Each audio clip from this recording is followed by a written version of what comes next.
Hey everyone, thanks for joining in today on this awesome topic that we're talking about, discovering manhood.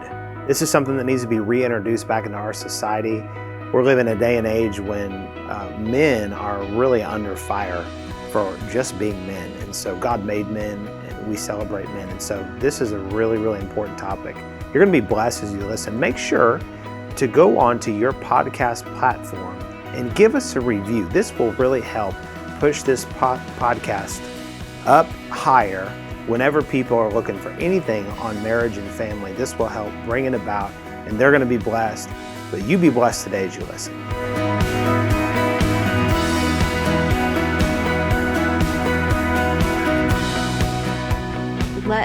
Today we're going to just have a conversation about what I would say is a hot topic. But manhood, because today in our culture, manhood isn't embraced like it should be. It's almost like it's wrong to be a man. Oh yeah. In this world. And I would say it's not wrong to be a man in this world. And quite frankly, we need men to rise. We need manhood to be talked about and embraced. Men need to embrace their manhood. Men need to embrace going forward and being men. So the question is, what is a man? Yes, speak to why manhood is so valuable and so important to know your identity as a man and walk in it. So this is something that really, you shouldn't even have to ask this question. It should be automatic, but the world we live in is so messed up, and it's becoming more messed up. And some people have no scruples at all, and they're so full of demons that they are reassigning the idea of what a man and a woman is. And so there's this whole movie that came out about what is a woman. I haven't seen it yet, but I've watched different clips and things of it. Mm-hmm. And I think equally we could ask the question, what is a man?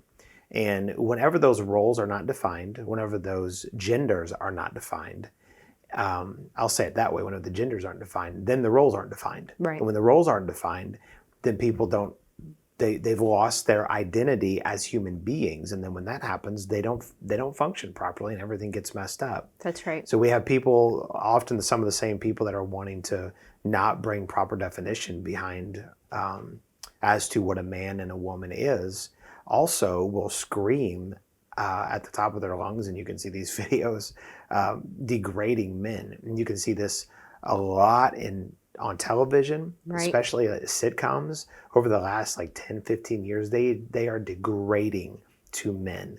And it's interesting, you'll see movies oftentimes very much so to where, behind the scenes, what's ultimately leading and running everything is this woman. She's on top, she's in charge.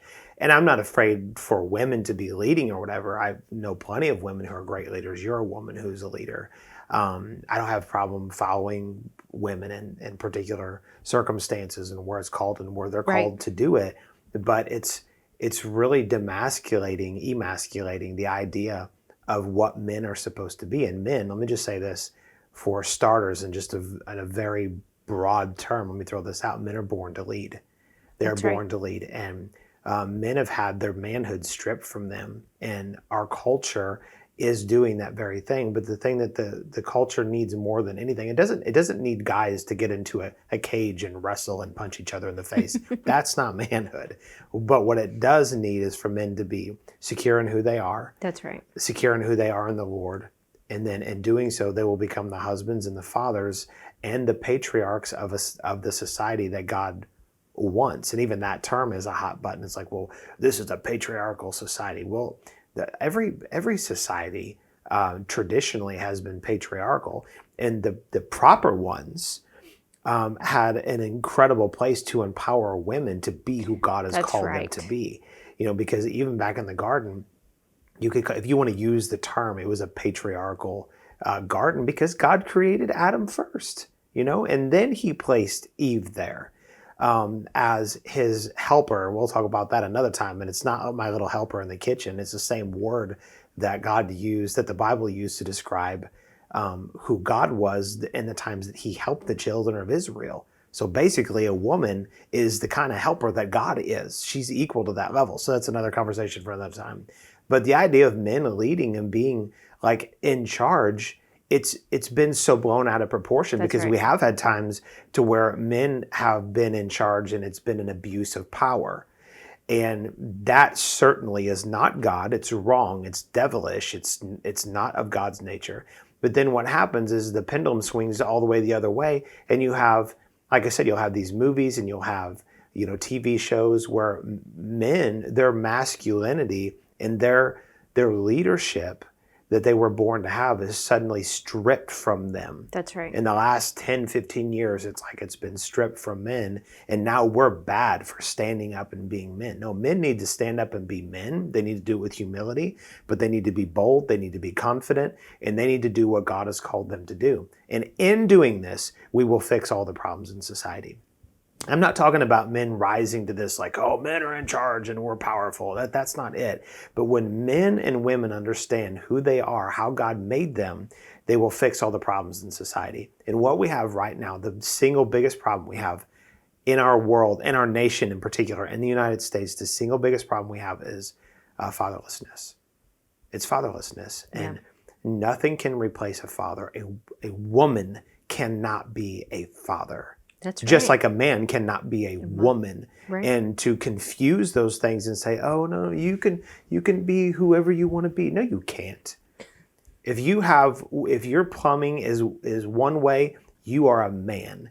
If your plumbing is the other way, you are a woman. That's right. And you have embedded characteristics and qualities in your DNA that God made you a particular way so that you can function in that role and bring the blessing and the inheritance and the favor on the generations below you. That's right. And so men have to step into being who they are. But at the core of this whole thing is that the church needs to get it right. Frankly, I don't really care if the world gets it right. The world has been getting stuff wrong for a long time. But the church being confused on the issues of homosexuality, on the issues of gender identity and all, and I'm not up on all of the terms, but I can see what's going on. I don't have to have the right terms to see what's going on. They're saying, you have people that are saying, I know I was born biologically what you would call a woman, but I believe that I'm a man, so I am. No, you're not. If you have the woman anatomy, you are a woman. It doesn't matter if you go and add other parts and cut other parts off. You are a woman. And the same with the man. If you were born with man parts, you are a man. So the church has to be right about this. The church has to fall on the right side of this argument. And the right side of this argument, it's not a political argument. It's to say it's a righteous argument is an understatement. It is an argument. It is a reality. And I'm sorry, this isn't much of a conversation. I'm on a tirade here because I see what's happening in our world. But this is an issue of basic human reality. That's right. And we should never question if you have this part, you're a man. If you have this part, you're a woman. That should never be in question. Once that's settled, then it comes into this place of discovering, well, okay, so I'm a man. What does it mean to be a man? How do I discover my manhood? What is that? So speak to that. As a man, you have man parts. You are a man. How do we help men discover their manhood? Yeah.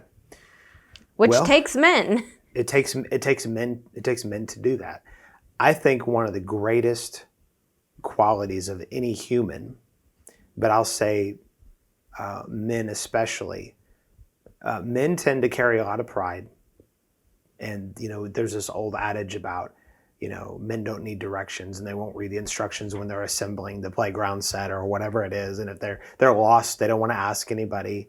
And that came about because there's some truth to it. I'm not saying every guy is like that, but there's some truth to that. And, men don't have the best intuition. So if you're talking in a marriage, let me say this very quickly about marriage, and we say this often, that men have great ability to lead, women have tremendous intuition. They make an amazing couple when they're functioning together. Because it's a team. It should be a team. Absolutely. And so oftentimes and this is true in our marriage, like I'll be headed towards somewhere and you'll be like, and I don't mean driving in the car. I mean, well, that's a whole nother issue for us. We have GPS. We should have had in our vows, no matter how bad you are at leading the GPS, I'll never leave you or forsake you, right? But anyways, so we have challenges there. But so I'm not just talking about getting in the car, but I'm talking about in life. Hey, we're going this direction. We're doing this thing. And many times you have said, you're seeing that wrong. You're looking at that wrong. Or I'm not sure if I'm right. You'd be like, no, you're dead on. You keep going. And so you have this ability, God-given, as a woman, to help people. And this is true of all women. They have to grow in it, just like men have to grow in what they're called to be able to help people, to be able to help their husbands and their family stay on the right course. But with men, there's something about them. It's like, come on, we're moving in this thing and we're going in the right direction. And so, men are called to lead, but the problem is that a lot of men have a lot of pride issues. And this is one of the biggest downfalls to men stepping into being men. That includes just being men, also includes being fathers and being husbands, being whatever it is that they're called to do in their occupation, is that there is a lot of pride in men. And I'm talking about the gender. That males have a harder time receiving instruction and correction as a whole. It's not true for I'm not stereotyping, but as a whole, males have a harder time receiving instruction than women do. They're usually easier to be like, oh, I see where I was wrong. That's also not true of all women. I've met some really prideful women that you can't tell them anything. So it's not true across the board, but as a whole. So my point in saying all this is that one of the ways is that men step into manhood is first humbling themselves, because the greatest man that ever lived on the earth was Jesus. And this might come as a surprise to some people, especially people that are chauvinistic. There's a difference between understanding being patriarchal, if I can say it right, and matriarchal, and being a chauvinist. And there are a lot of people that are male chauvinists. Well, the deal is, this is a surprise to a lot of people, is that God is not male, God is not female, he is both. And you can go back and you can read this right in the Bible for yourself. You do not have to take my word for it. It's in Genesis chapter 1. It says that in the beginning he created them, male and female, he created them. Mm-hmm. So Adam was created in the image of God, in the likeness of God. And when God made him, he made him both male and female. Now, as far as his anatomy, I don't know what that was, but both of the reality of male and female, both of those realities were inside of Adam. And so then when God caused so he created him, male and female. He created them. So both aspects were in Adam. And then he put Adam to sleep. That's right. And then from Adam's side, not Adam's front, not Adam's back, not Adam's top, not Adam's bottom, from his side, he created Eve. And right. Men and women this is another topic for another time, but they are equal. They're meant to be equal. And that might come as a shock to some people. Say, no, the man's out in charge. No. The man has a different role, but he is still equal to his wife. The man has a different role. The woman has a different role from the man, but they are supposed to be equal to each other. It's very, very important. Because otherwise, if the man thinks that he's better or greater or whatever, then things get out of balance. That's and right. Chauvinism gets in there. And that chauvinism is a sin, to think that you are better because you're a man. You're not better because you're a man. You have different anatomy and you have a different makeup, and you're wired different by God. Right. And it's the same with women. Different qualities. It doesn't make you bad or better because you were made to be a man and different from a woman. Right. It just means that you become secure. That's right. In those qualities, not to lord over and not to force your way, but to be strong, secure, and go forward in those things. That's right. That's right. So you said humility is a key player. Yes. How? And I was going to say more on that, but I kept cutting myself off. Let me finish my thought on that. So when it comes to humility, and hold your question, when it comes to humility, this is why I brought up the whole thing with Adam was both, and because that reflects that God was both. Yes. So then when it comes to understanding who you are as a person, whether it's a male or a female, the person that knows more about being a male and a female is God. God doesn't just know about being a male, he knows about being a female. You take the parable of the lost coin, and it says, the coin was lost, and the woman lost her coins. And then when she found the coins, she called all of her friends and was like, I found my coins. That woman in that parable is God. And the coins are what's valuable to God, people, things of that nature. But people, yeah. And that whole thing is reflecting God as a woman. That's a pretty incredible thought when you think about it. And the way that Jesus treated women was vastly different than the Pharisees, because the Pharisees treated women like property. That's right. They were treated horrible. But anyways, so the deal is that if you're going to step into becoming a man, because we're talking about manhood, stepping into becoming a man, you first have to humble yourself. And you have to do that before the Lord. And the reason why is that God is the best man that there ever was. He's also the best woman, which I know is a stretch for people, because when we read he. And that's how we read it. We assign that pronoun to the Lord. And that's fine. There's nothing wrong with that. That's scriptural, that's biblical. But technically, his qualities are both. That's right. They are both. You can't separate that out. If you say that, no, he's only a man, then you don't believe the Bible. You go do some study. But understanding how to become a man, you need to learn from the best. So you have to humble yourself. So a lot of times I think that men subscribe humility to weakness. So speak to that. Yeah. And I think it's a ploy of the devil. Right.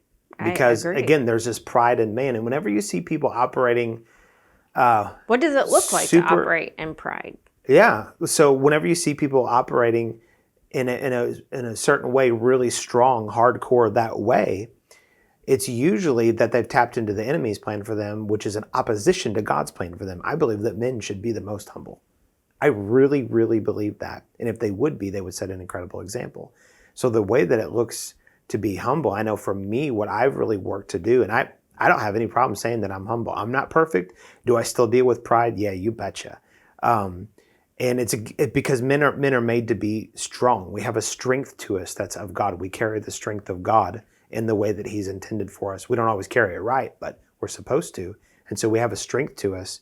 But when you take that strength and you combine it with, Lord, teach me, Lord, show me, Lord, speak to me, Lord, reveal things to me, and then the people that man is called to lead, those within his sphere of influence, those under him, when that man will humble himself before his family, his co-workers, if he's a pastor, the people and his sheep will remain humble, it will cause those people to be drawn to him, because and they may not understand the language, and it's a little bit subconscious, but those people are drawn to somebody who is humble, because meekness really is strength. It's not weakness.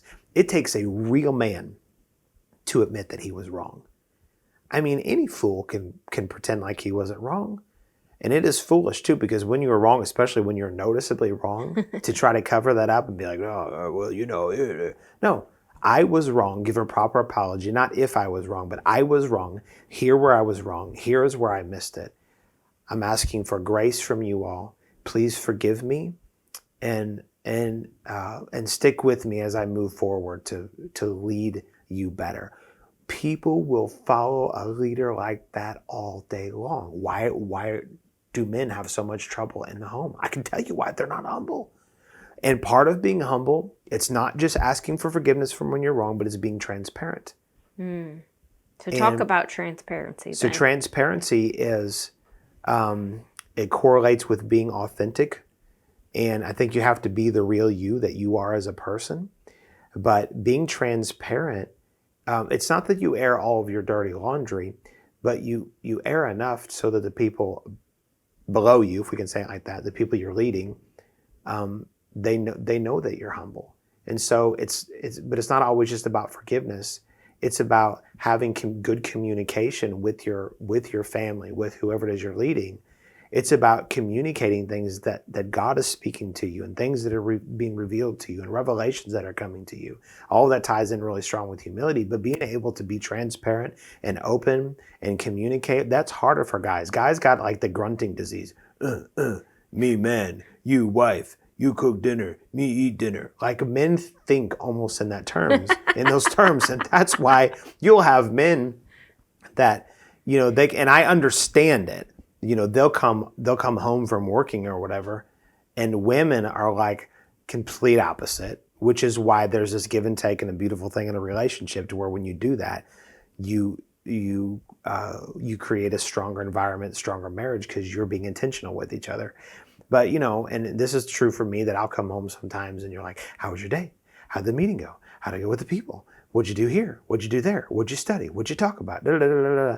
And all I want to do is go, me want sit on couch. Me want meal. Me want to go to sleep. Like, I don't really think that, but my brain, and this is true for most men, is that it's as simple as it can possibly be. Like, please leave me alone. Just be here. Let's just hang out. I don't want to have, no, it's not that way every day, but a lot of days, I don't want to have an hour worth of conversation, but women do.